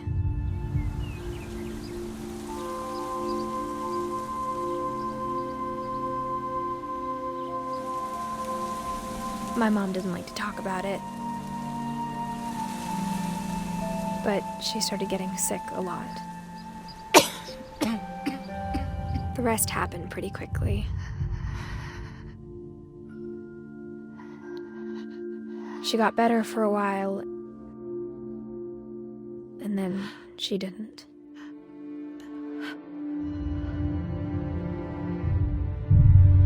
and then I was alone.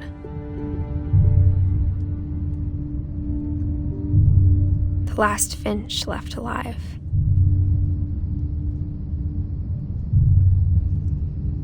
Until I found out about you.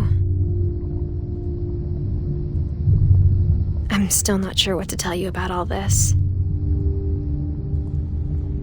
If we lived forever, maybe we'd have time to understand things. But as it is, I think the best we can do is try to open our eyes and appreciate how strange and brief all of this is.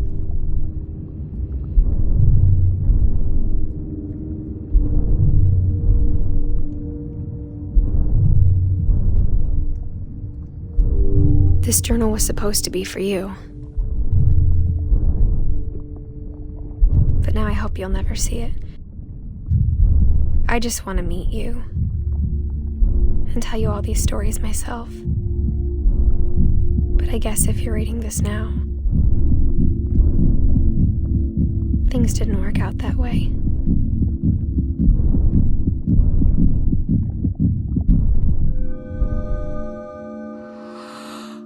This is where your story begins. I'm sorry I won't be there to see it. It's a lot to ask, but I don't want you to be sad that I'm gone. I want you to be amazed that any of us ever had a chance to be here at all. Good luck.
December 13th, 1947. Dear Diary, I'll be gone soon, but I wanted to tell somebody about what's gonna happen. It started when Mom sent me to bed without dinner. I woke up and I was starving, so I looked around for something to eat. My Halloween candy was all gone. The gerbil food was dry, but I didn't mind it. Mom, can I come out now? Sweetheart, it's late. Go to sleep.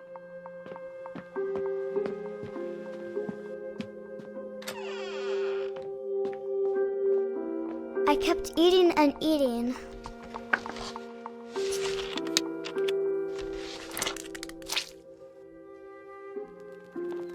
I ate a lot of things that night.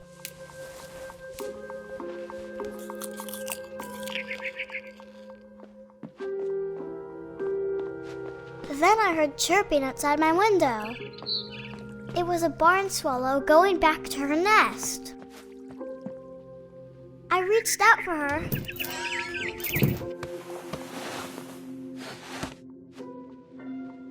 And suddenly, I was a cat. I tried to be quiet, but the bird was really scared.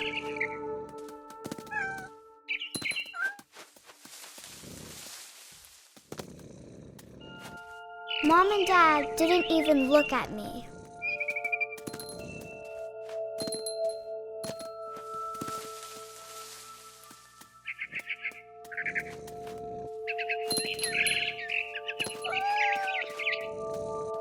I jumped and I almost got her.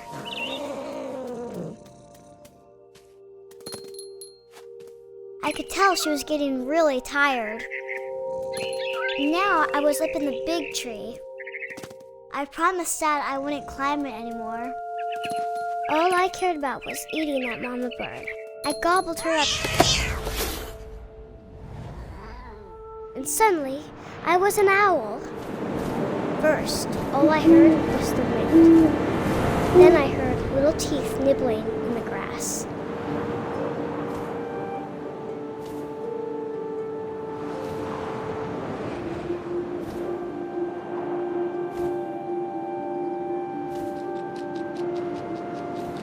Rabbits.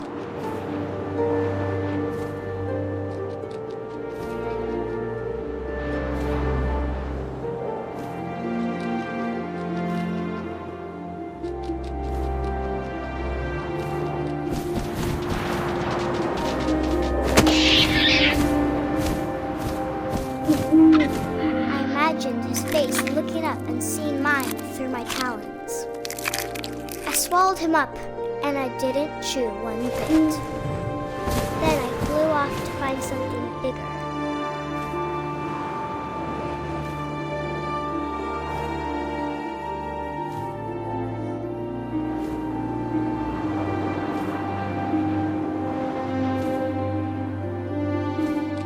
A mama rabbit.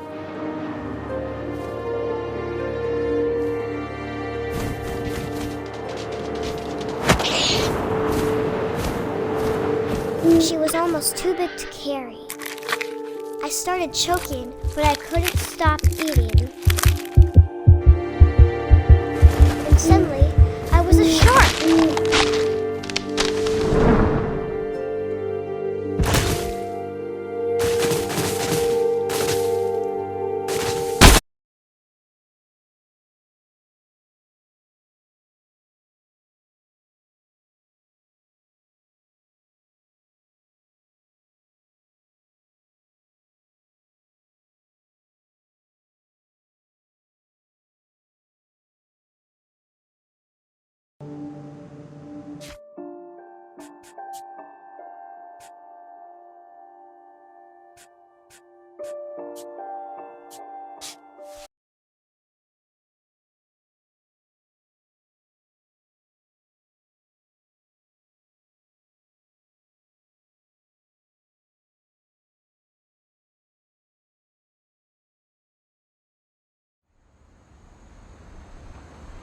Growing up, I always thought of Barbara as a child star.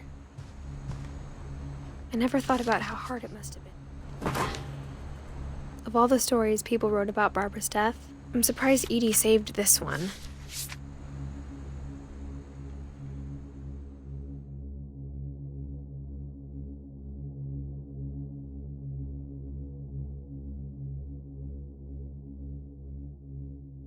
Old Jack here with another ghastly tale inspired by America's most unfortunate family. I'm calling it The Surprise Ending of Barbara Finch. As a child star, Barbara was famous for her scream. Now at 16, she was all washed up. A has-been. But in a lucky break, she'd been asked to perform her signature scream at a local convention for monster movie fans. It was just the boost her career needed. Unfortunately, her scream hadn't aged well. Getting better. I think you just need the right motivation. Her biggest fan and current boyfriend, Rick, was about to demonstrate when... Now that was a great scream. It was Barbara's father, Sven.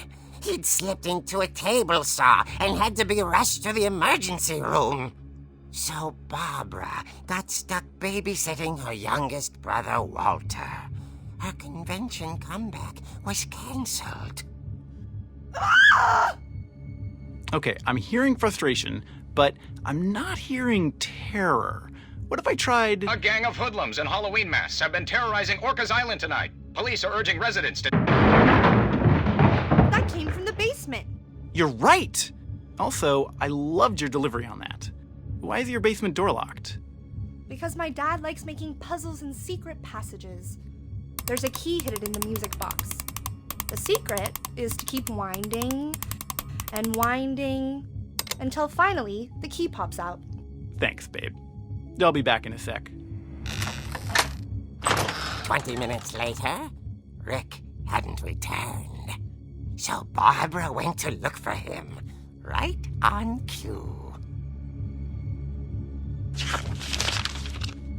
She reached for the music box. And as she wound the key, she listened for Rick, but the house was silent.